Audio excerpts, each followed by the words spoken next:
చిప్పలో పడి ముత్యమై చెన్ను మీరు, చిప్పలో పడి ముత్యమై చెన్ను మీరు, అటులే ప్రాప్తానుసారమై అలరు విద్య.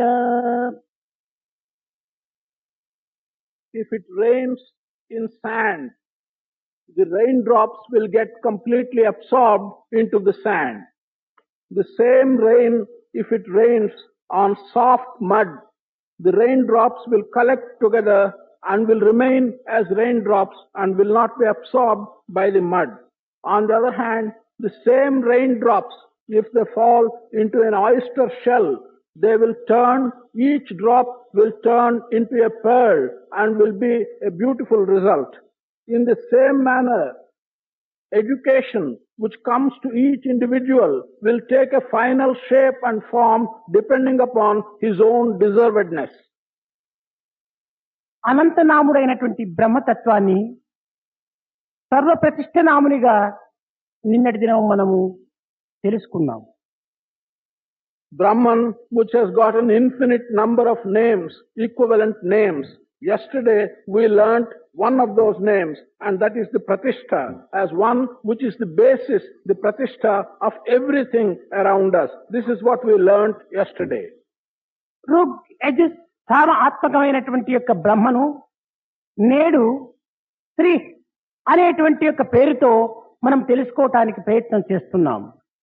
Brahman, which gives the basis and the content for the Ruk, for the Yajur and the Samaveda, all these three Vedas. Today we are going to understand Brahman in the name Srihi.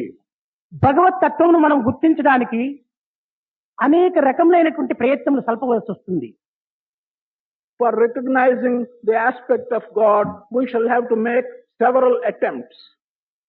ఏ మంత్రము ఋగ్ యజుః సామాత్మకమైనటువంటిదిగా తాను ఋషులు గుర్తించరో అటువంటి మంత్రమును రక్షించమని ప్రార్థించుతూ అటువంటి మంత్రమే సత్పురుషులకు తగినటువంటి యొక్క యశస్సుగా అనగా ధనముగా తిరిగా భావించినటువంటి అమృత స్వరూపం కనుకనే దీనికి శ్రీహి అనేటువంటి యొక్క సార్థక నామం సిద్ధించింది.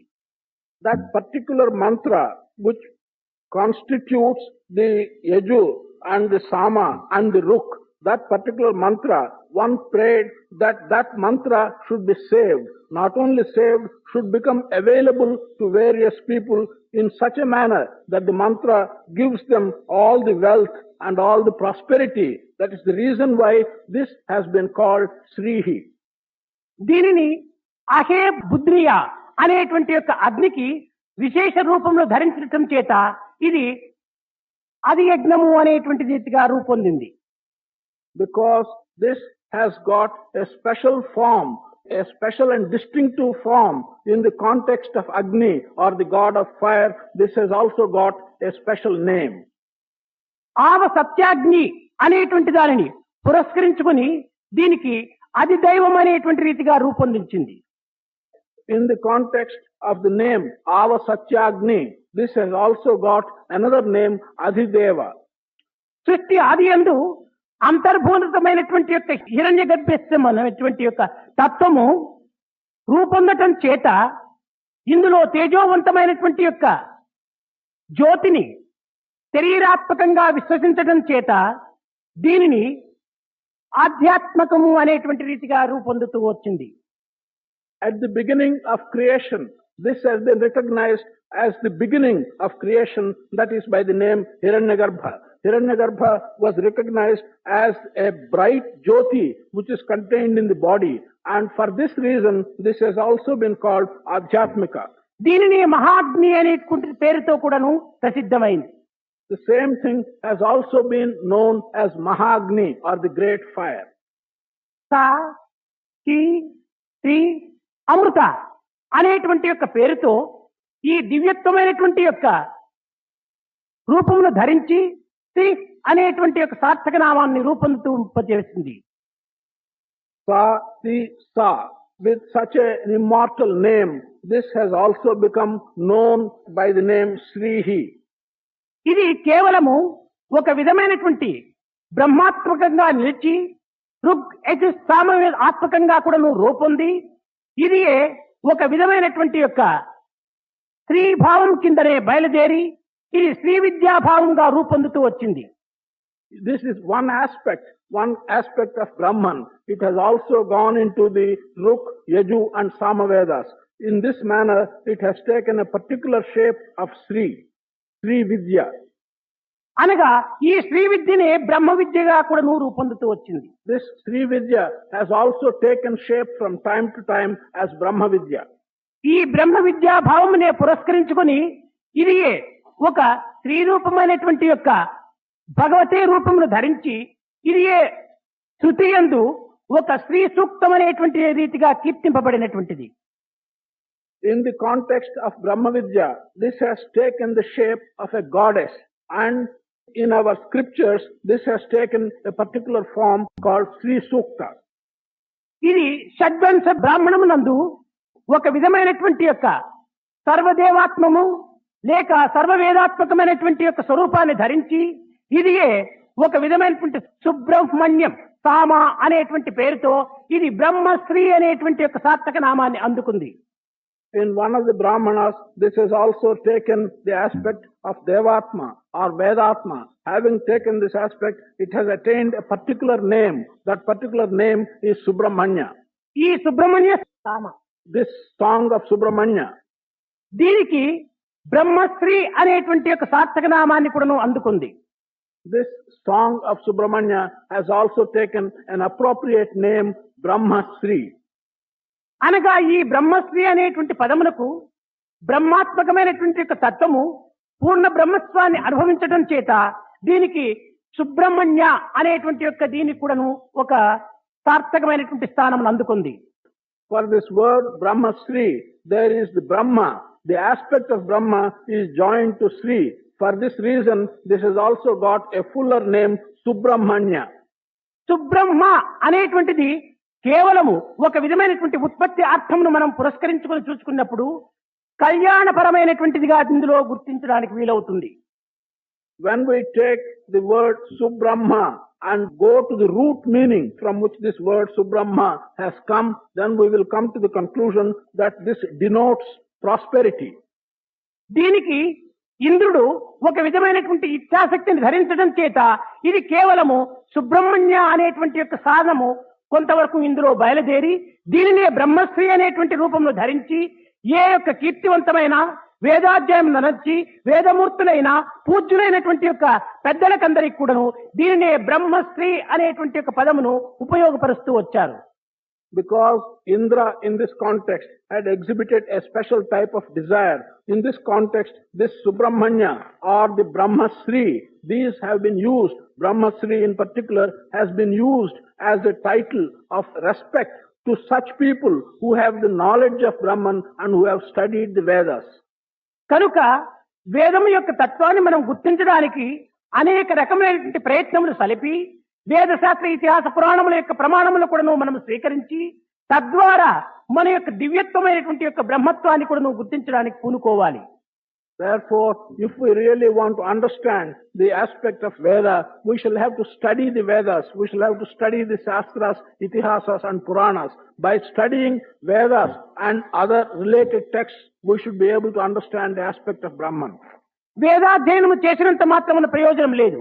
వేదార్థమును కూడా తాను గ్రహించి తద్వారా తన ఆచరణ రూపమైనటువంటి యొక్క స్థితి యందు అనుష్ఠాన బ్రహ్మగా తాను విశ్వసించడం చేత తనకు కొంతవరకు కూడాను దుగ్గోచరం కాగలదు. There is no specific use in merely reciting the Veda. It is necessary for one to understand while he recites the Veda and thereby to know the aspect of Brahman. కేవలము భారతీయులకే కాక సమస్త ప్రపంచమునకు కూడాను అనగా విశ్వమునకే ఈ వేద ప్రమాణము అత్యవసరము. Not only for the citizens of this country, Bharat, but for the citizens of the entire world, the entire universe, the authorities that one derives from the Vedas are essential. వేదములు సర్వత్రా ఉన్నటువంటివే కానీ ఒక్క భారతీయులకు మాత్రమే ఉన్నటువంటివి కాదు. Vedas are such that they are present everywhere. Vedas are not present and intended only for the citizens of Bharat. ఇది శబ్దమయమైనటువంటి యొక్క వాగ్రూపమైనటువంటిది, వచస్రూపమైనటువంటిది. కనుకనే ఇటువంటి పరబ్రహ్మ తత్వం అనేటువంటిది సర్వత్రా వ్యాపించటం చేతనే ఈ వేదం అనేటువంటిది సర్వ ప్రపంచీయులకు కూడాను ఇది అత్యవసరమైనటువంటిది అని కూడాను మనం గుర్తించాలి. Veda is made up of and consists of words which have arisen from sound. In this aspect, we have to regard Veda as a personification of sound in the form of words, and we should regard it as something which is essential and necessary for all the people the world over. ఇది త్రివిద్యారూపమైనటువంటి యొక్క పరదేవతా తత్వం కింద ఇది three విద్యను మనం తీసుకోవటానికి ఒక ఆధారం ఉంటుండాలి. This has the form of Travidya Rupa, that is, it has the form of three different kinds of knowledge. అయితే ఇటువంటి పవిత్రమైనటువంటి యొక్క వేద శబ్దమును సరైనటువంటి పదములుగా ఉపయోగపెట్టి సరైన అర్థమును మనం గ్రహించి సరైన స్థానమును అందించినప్పుడే ఇది ఒక సార్థకమైనటువంటి రూపాన్ని ధరిస్తుంది. కానీ మనకు తోచినటువంటి అర్థములను మనం భ్రమించుకుంటూ తోచిన రీతిగా మనము ప్రవర్తిస్తూ ఉంటున్నంత మాత్రము ఈ యొక్క వేదము మనకు సరి అయినటువంటి యొక్క మాధుర్యాన్ని కానీ ఫలితమును కానీ అందించడానికి వీలుండదు. If only the words that appear in the Veda are made proper use of, and if these words that appear in Veda are given the proper and appropriate meaning, there will be justification for the Vedas. On the other hand, if we give these words such sounds as each one likes, such meaning as each one likes, then we will not get the sweetness out of the words that are contained in the Veda. అనంతనాముడైనటువంటి యొక్క బ్రహ్మను అనంత మార్గములుగా మనము ప్రయాణము సలిపి అనంతత్వమైనటువంటి దివ్యత్వాన్ని మనం అందుకునేటువంటి యొక్క గమ్యమునందు ఏకత్వంగా మనం భ్రమించాలి. Brahman has got an infinite number of names. Brahman, who has got an infinite number of names, should be understood in a variety and an infinite number of ways. We should regard the aspect as an endless aspect, and we should enjoy oneness in reaching this endless aspect. దీనిని పురస్కరించుకుని మహనీయులైనటువంటి వారు మధ్వాచార్య, రామానుజాచార్య, శంకరాచార్య ఈ మూడింటి యొక్క ప్రమాణములు మన భారతీయులు ప్రధానమైనటువంటి మార్గం నందు అనుభవిస్తూ అందుకుంటూ దీనిని తగినటువంటి ఆచరణలు చేస్తూ తమ మార్గమును తాను నడుస్తూ వస్తున్నారు. It is in this context that the citizens of Bharat, with a view to understand the contents of what is given in the Vedas, following the three great scholars, Ramanujacharya, Shankaracharya and Madhvacharya, our people have been, through the interpretations given by these three scholars, trying to understand and follow the injunctions that are contained in the Vedas. ఇది కేవలము ద్వైత, అద్వైత, విశిష్టాద్వైతం అనేటువంటి పేర్లు మాత్రమే ప్రత్యేకంగా ఉంటున్నవి. కానీ ఇందులో ఉన్నటువంటి అంతరార్థము సమన్వయ దృష్టితో మనం పరికించినప్పుడు సత్యస్వరూపమైనటువంటి బ్రహ్మత్వము ఏకత్వంగానే మనకు గుర్తించడానికి వీలవుతుండాలి. Although what has come from these various scholars has been appearing to us as a dualistic philosophy, non-dualistic philosophy, and qualified non-dualism, yet if we look into these things carefully, we will see the oneness, the basic principle that is contained in all these three different types of philosophy. కానీ ఇట్టి అంతరార్థమును గుర్తించుకొనక అనేక మంది భారతీయులే ఈ మూడింటిని మూడు రకములైనటువంటి మార్గములుగా తాము భ్రమించి మూడింటికి ఎట్టి సంబంధము లేనట్టుగా వారు గుర్తించుకొని ఇవి భిన్న భేదములు కల్పించుకొని ఒకరినొకరు కేవలము తర్కించుకోవడానికి తగినటువంటి ప్రయత్నాలకు పూనుకుంటూ వచ్చారు. Our own people, the citizens of this country, without realizing the inner meaning of these three philosophies, Dvaita, Advaita and Visishtadvaita, they have created illusory differences between one and the other in their own minds, and they have been creating unnecessary arguments amongst themselves. ఇలాంటి సత్యత్వాన్ని నేటి యువకులైనటువంటి మీరు చక్కగా పెద్దలందించేటువంటి యొక్క ప్రబోధనలు గ్రహించి తద్వారా ఇటువంటి పవిత్రమైనటువంటి దివ్యత్వమైనటువంటి బ్రహ్మతత్వాన్ని జగద్వ్యాప్తి గావించడానికి తగిన ప్రయత్నానికి పూనుకుంటారని కూడాను నేను ఆశిస్తున్నాను. You young people, I am hoping, will recognize such truth, the one truth that is contained in all these three types of philosophy. Having recognized such truth, you will undertake to spread this divine message throughout the world. ఇలాంటి పవిత్రమైనటువంటి యొక్క శ్రమను మీరు చేసినప్పుడే మన భారత మాతకు తగినటువంటి యొక్క సార్థకమైనటువంటి యొక్క కర్మను మనం ఆచరించినటువంటి వారం అవుతాం. It is only when you undertake such a sacred effort would you have justified having been born in this motherland, and would you be doing appropriate service to your own mother country. కర్మనిష్ట ఎల్లప్పుడూ కూడాను కేవలం జగత్ సత్యమనే విశ్వసిస్తుంది కానీ జగత్ మిథ్య అని విశ్వసించదు. Indulging in work, that is karma, this will always will create the belief in your mind that the world is true. You will never reach the conclusion that the world is a mithya. కర్మ అనేటువంటిది ఫలమును పురస్కరించుకుని కర్మను ఆచరించడానికి మానవుడు పూనుకుంటాడు. Man generally undertakes work only in the context of his hoping to get some result out of that work. దీనిని పురస్కరించుకున్నప్పుడు కర్మ ఎట్టిదో ఫలము అట్టిది అనేటువంటిది కూడా మనకు అర్థమవుతూ వస్తుండాలి. In this context, we will understand that the result, the fruit, is always such as what the work is. కనుక మనము మంచి కర్మలు ఆచరించి మంచి ఫలితమును పొంది మంచి ఫలితమును విశ్వమునకు అందించి సమాజమునకు అందించి తగినటువంటి యొక్క శక్తి సామర్థ్యములను తాము దారపోయాలని కూడాను ఇందులో ఉన్నటువంటి యొక్క అంతరార్థము.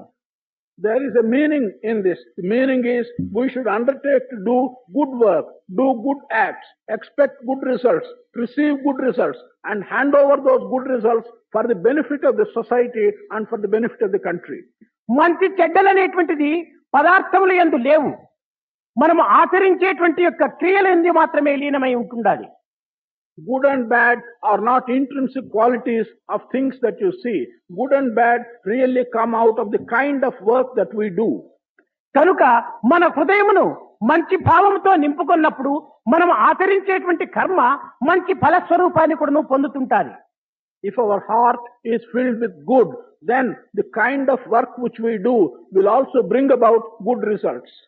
యువకులైనటువంటి మీ హృదయమునందు ఇట్టి మంచి భావమును నింపుకోవటము ఇది ప్రధానమైనటువంటి యొక్క కర్తవ్యం. The first duty of you young people is to fill your hearts with such good ideas. మంచి కర్మలు, మంచి భావములు, మంచి పనులు, మంచి తలంపులు కూడాను మొట్టమొదట మీ గృహమునందు ప్రయత్నపూర్వకంగా అభివృద్ధి గాంచడానికి తగినటువంటి కృషి చేయండి. Good ideas, good thoughts, and good work. Make first attempt to promote these things in your own households. మానవుడు సమాజరహితుడుగా జీవించడము అసాధ్యము.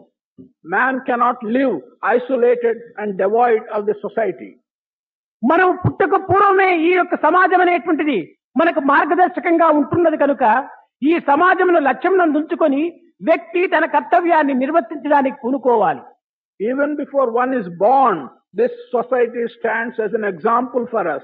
Therefore, an individual should recognize the existence of the society and should direct his life and his actions in consonance with the society of which he is a part. ఎవరినైనా నీవు ఏ నిమిత్తమై జీవిస్తున్నావు, ఎవరి నిమిత్తమై జీవిస్తున్నావు అని ప్రశ్నించినటువంటి సమయం నందు తనకు తాను నా నిమిత్తమై నేను జీవిస్తున్నాననే జవాబు ఏ విధమైనటువంటి ఆలోచన లేకుండా చెప్పడానికి పూనుకుంటున్నాడు. If you ask anyone, for what are you living? For whose benefit are you living? He does not hesitate, and without any hesitation, he will give a reply that he is living for his own sake. నా నిమిత్తమై నేను బ్రతుకుతున్నాను, నా నిమిత్తమై నేను ఆహారం తీసుకుంటున్నాను, నా నిమిత్తమై నేను గాలి పీల్చుకుంటున్నాను, నా నిమిత్తమై సర్వము నిద్రాహారములంతా కూడా అనుభవిస్తున్నానని తక్షణమే చెప్పేటువంటి జవాబు. He will give an immediate answer that he is living for his own sake, that he is eating for his own sake, that he is even taking the breath and breathing for his own sake. కానీ నా కాలు విరిగినప్పుడు నా కాలే నేను కట్టుకోవాల్సి వస్తుంది కానీ నా భార్య కాలో లేక నా తల్లి కాలో నా తండ్రి కాలో ఏదైనా బ్యాండేజ్ వేసి కట్టినంత మాత్రం నా ప్రయోజనం లేదని కూడాను దానికి ఒక ఆధారమైనటువంటి యొక్క అనుభూతిని చెప్తున్నాడు. When your leg is broken, you realize that you have to put a bandage on your own leg.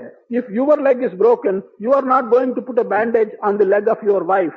He gives this as an instance to prove as a support to the statement he has made that he is living for his own sake. ఇంతే కాదు, ఒక ఇరువురు ఒక మంచం పైన పరుండినప్పుడు సమయం నందు ఇరువురికి రెండు విధములైనటువంటి కలలే వారికి సంభవిస్తున్నాయి కానీ ఒకే మంచమైన కలలు వేరుగా అనుభవించడానికి పూనుకుంటున్నారు. If two persons are sleeping on one and the same cot, yet these two persons will have dreams. Each one has his own dreams. The dreams which both of them have are not going to be common at all. కనుక జాగ్రత్త స్వప్నముల యందు కూడాను నా నిమిత్తమై నేను జీవిస్తున్నానే కాని పరుల నిమిత్తము కాదను అనేటువంటిది సమాధానము స్పష్టంగా తెలపడానికి పూనుకున్నాడు. The answer he gives clearly with the support of these examples is that he is living both in the waking state and in the dream state for himself and not for others.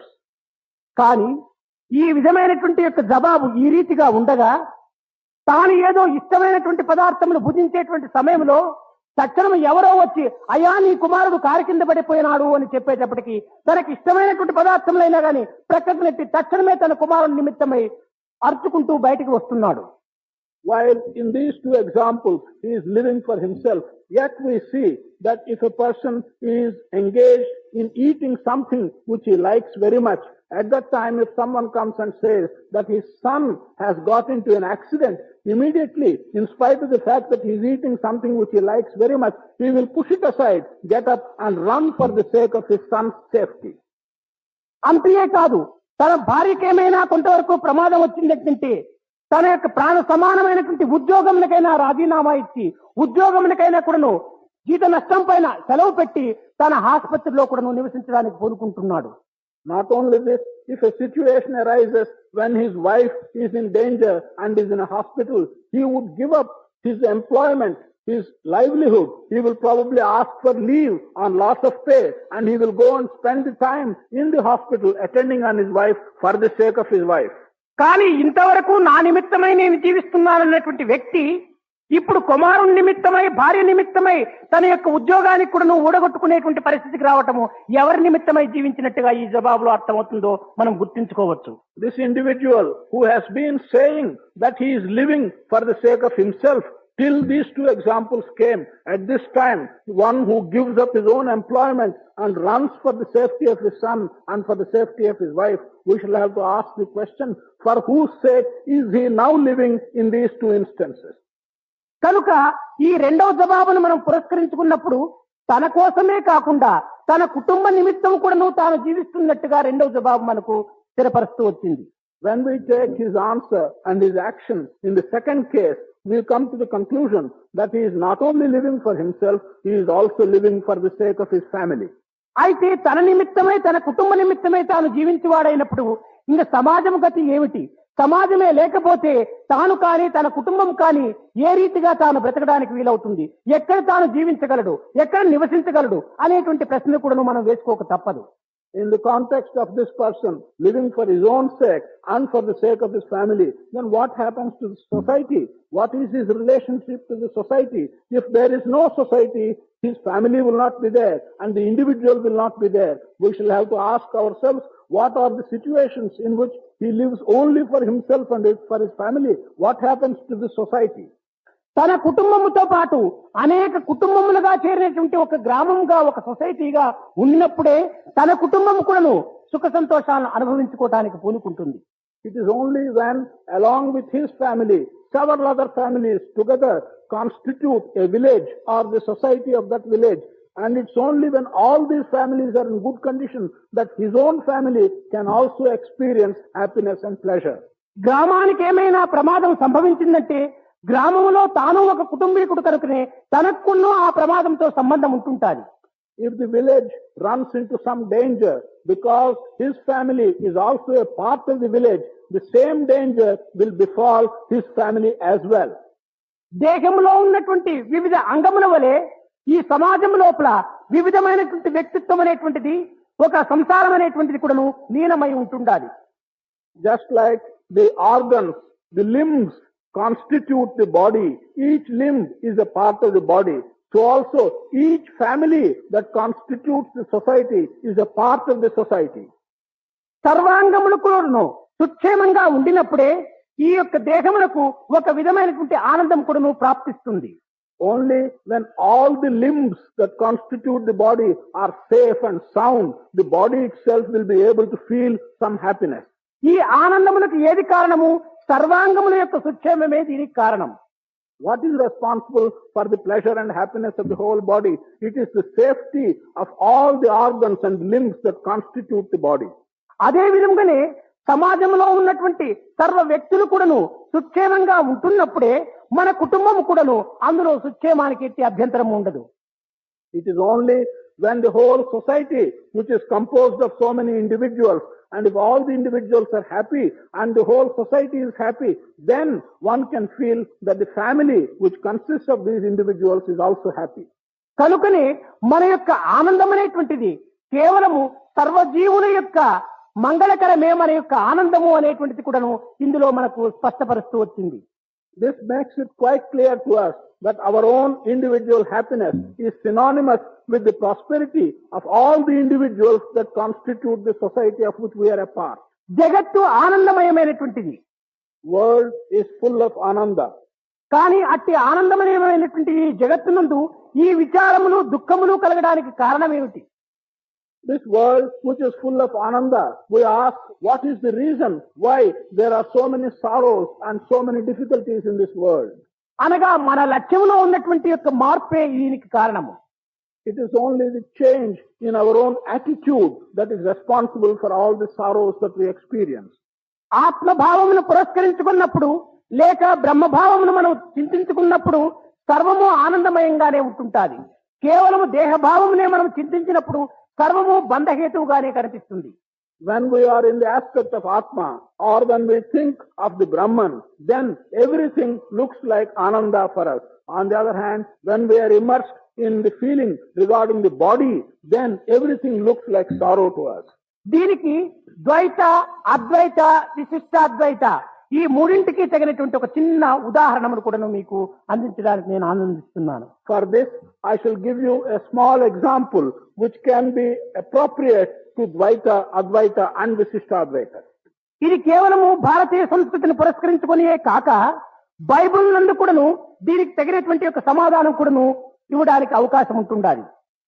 It is not only from the culture and from the traditions of ourselves of Bharat, but one can give an answer to this even from taking an example from the Bible. ఈ బైబిల్లో మొట్టమొదట Christ, Jesus and messenger of God అన్నాడు. In the Bible, in the beginning, Jesus Christ said, I am the messenger of God.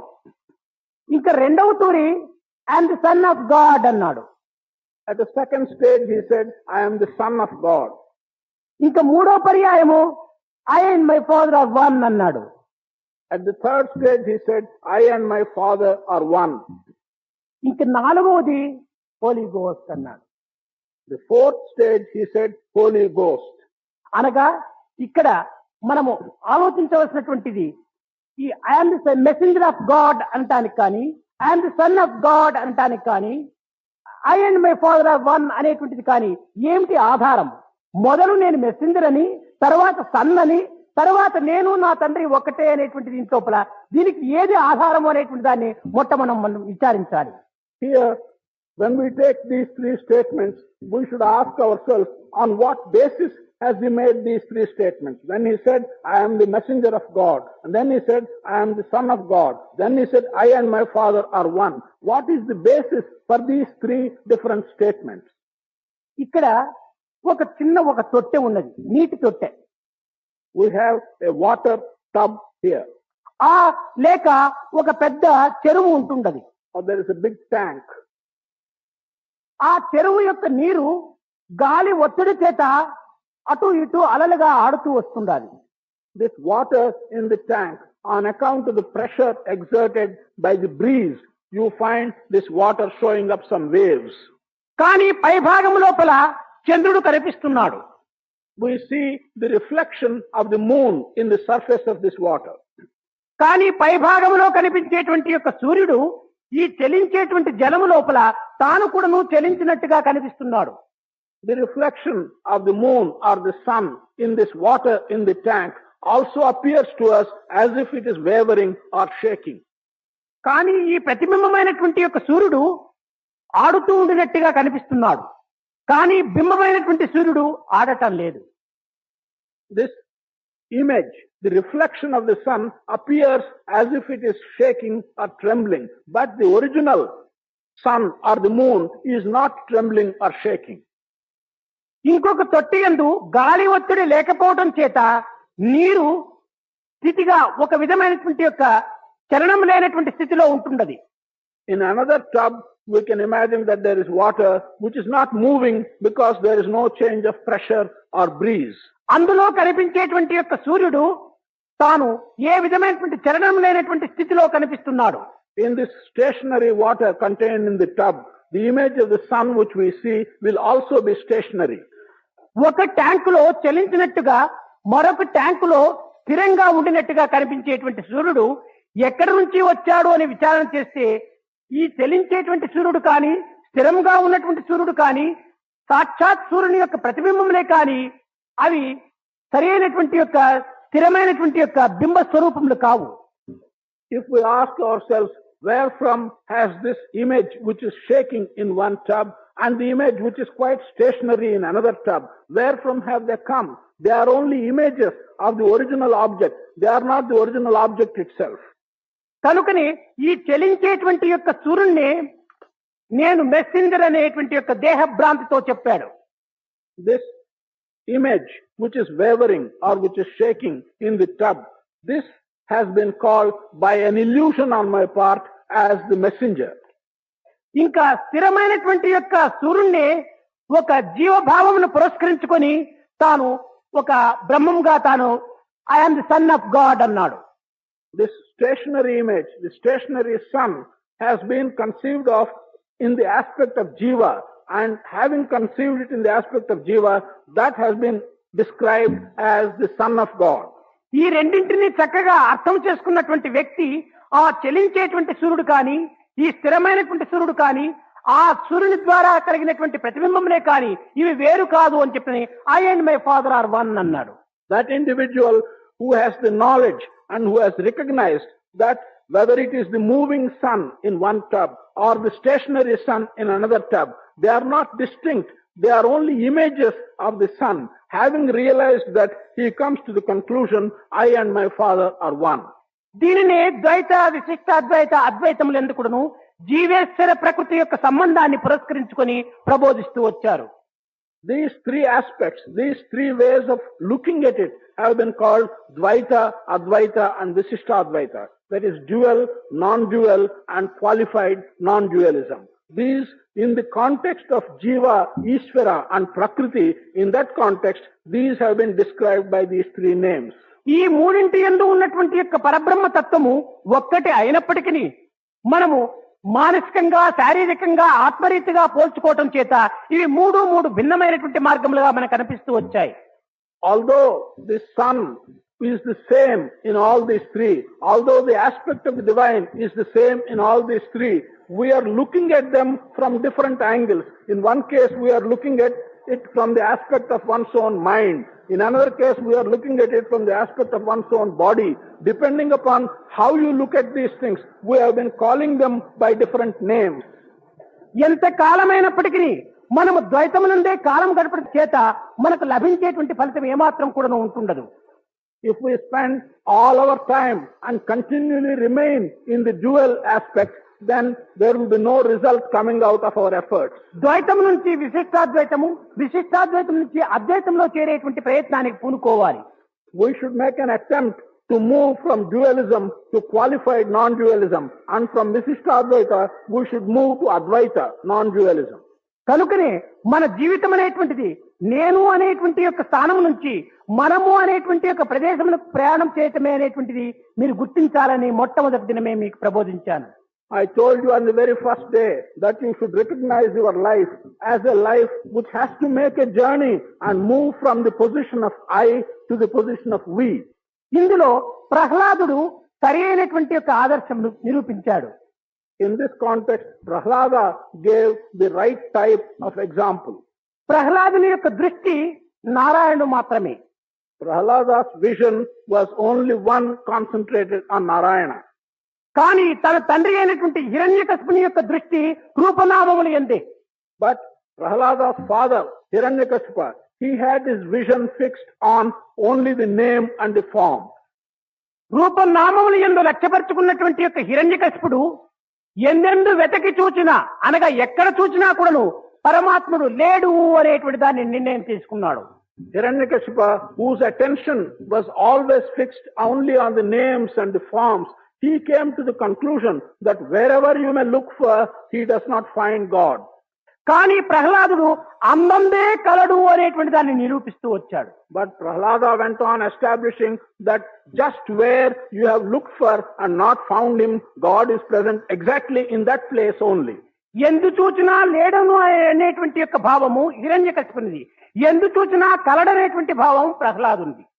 Hiranyakashipu's view was wherever you may look for him, God is not there. Whereas Prahlada's views was wherever you may look for him, God is there. ఈ రెండింటి యందు ఉన్నటువంటి యొక్క మార్పులు ఏమిటి అని దాన్ని మనం చక్కగా విచారణ చేసినప్పుడు ప్రహ్లాదునిది నారాయణ లక్ష్యం, హిరణ్యకశిపునిది రూపనామముల యొక్క లక్ష్యం. If we clearly inquire and try to understand what is the difference between these two aspects, these two attitudes, we will come to the conclusion that Prahlada's attitude was only to recognize Narayana everywhere. On the other hand, Hiranyakashipu was always recognizing only the name and the form which varies from place to place. కనుకనే సత్ చిత్ ఆనంద రూప నామములు అనేటువంటి ఐదు ఇంటి ఎందుకును సత్ చిత్ ఆనందం అనేటువంటిది కేవలము పరమాత్మ స్థాయికి చెందిపోతుంటాది. రూప నామములు అనేటువంటిది అనిత్యములు అశాశ్వతంగా మనకు రూపొందుతూ వచ్చినాయి. There are these five things: Sat, Chit, Ananda, Nama, Rupa. That is existence, awareness, and bliss, name and form. The first three, existence, awareness, and bliss, these are things which are attributes of the Lord. On the other hand, name and form are attributes which are temporary and are given to one changing item in this creation.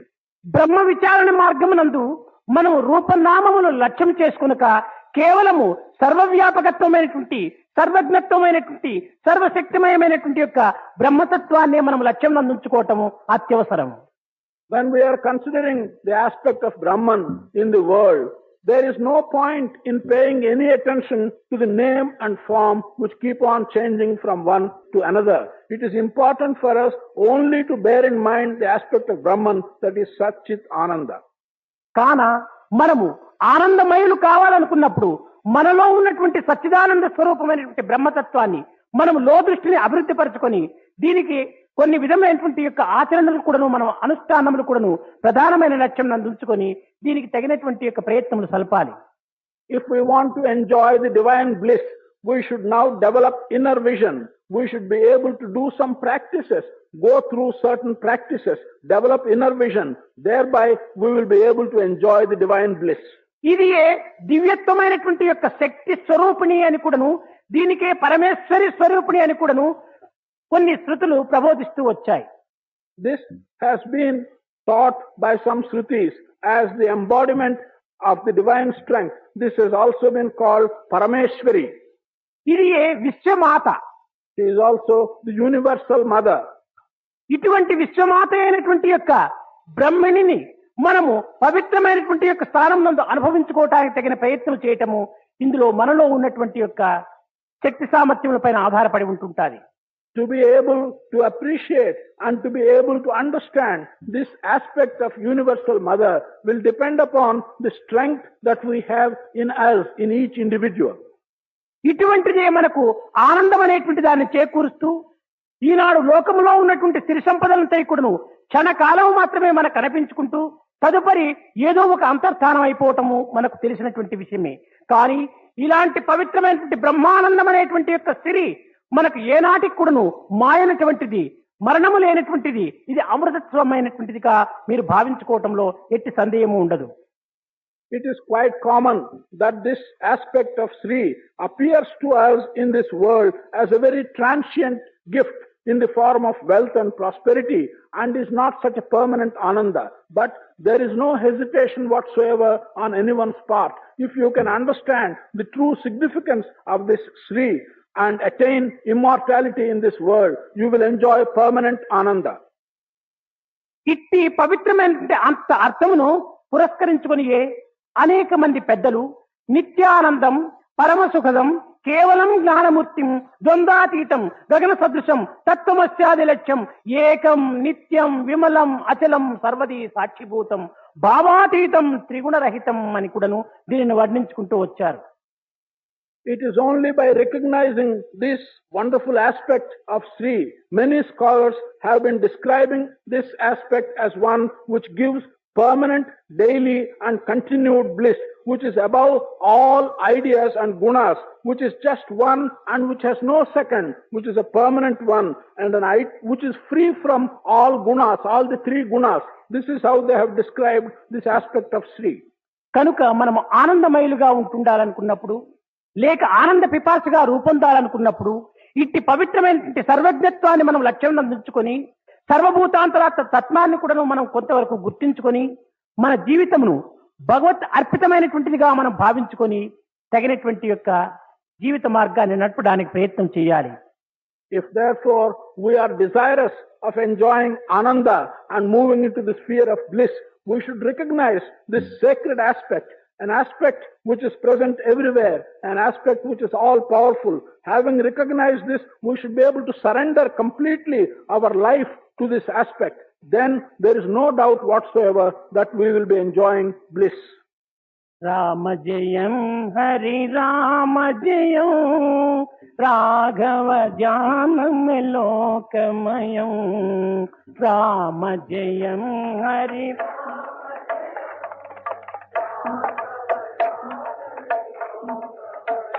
Sri Rama Jayam Hari Rama Jayam Raghava Janam Lokamayam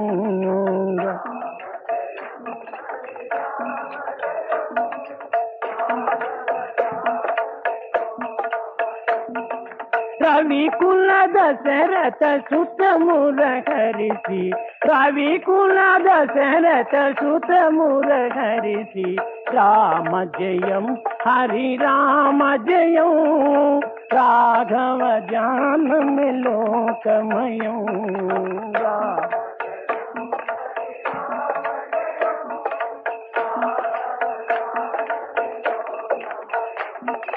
Rama Sitapati Raghava Mantram Rama Sitapati Ramya Miguna Gana Seva Nirantram Rama Sitapati Raghava Mantram Rama Sitapati Ramya Miguna Gana Seva Nirantram Ramadaya Para Sujana Pavitram Ramadaya Para Ravi Kula Dasarata Sutamura Harisi Ravi Kula Dasarata Sutamura Harisi Ramadayam Hari Ramadayam Raghava Janam Lokamayam Ramadayam Hari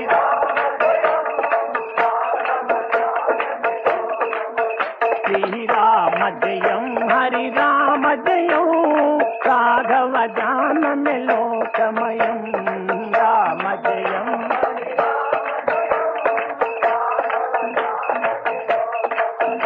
Rama Jayam Hari Rama Jayam Raghava Janam Lokamayam Narayanam Bhaja Narayanam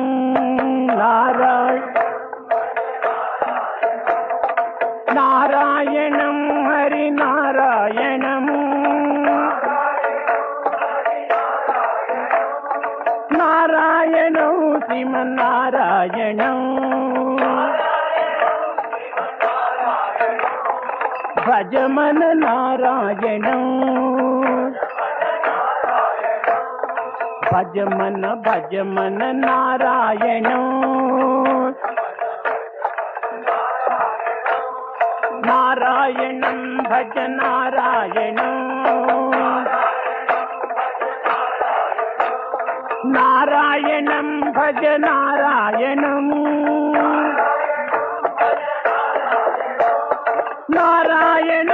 శ్రీమన్నారాయణం నారాయణం శ్రీమన్నారాయణం భజమన నారాయణం నారాయణం భజ నారాయణం నారాయణం భజ నారాయణం నారాయణం శ్రీమన్నారాయణం నారాయణం భజ నారాయణం నారాయణం భజ నారాయణం నారాయణం శ్రీమన్నారాయణం అలక్ నిరంజన భవ భయ భంజన నారాయణ నారాయణ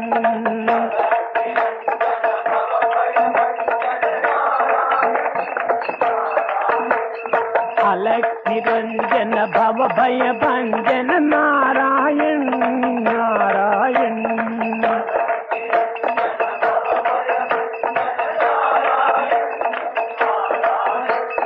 నారాయణ నారాయణ నారాయణ శ్రీమన్నారాయణ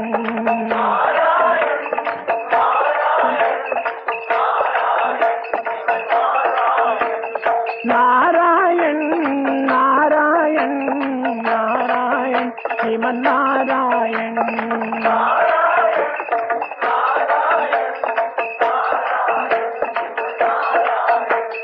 అలక్ నిరంజన భవ భయ భంజన నారాయణ నారాయణ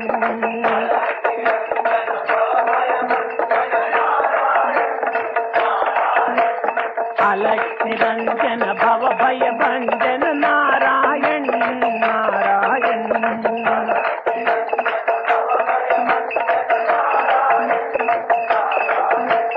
నారాయణ నారాయణ నారాయణ శ్రీమన్నారాయణ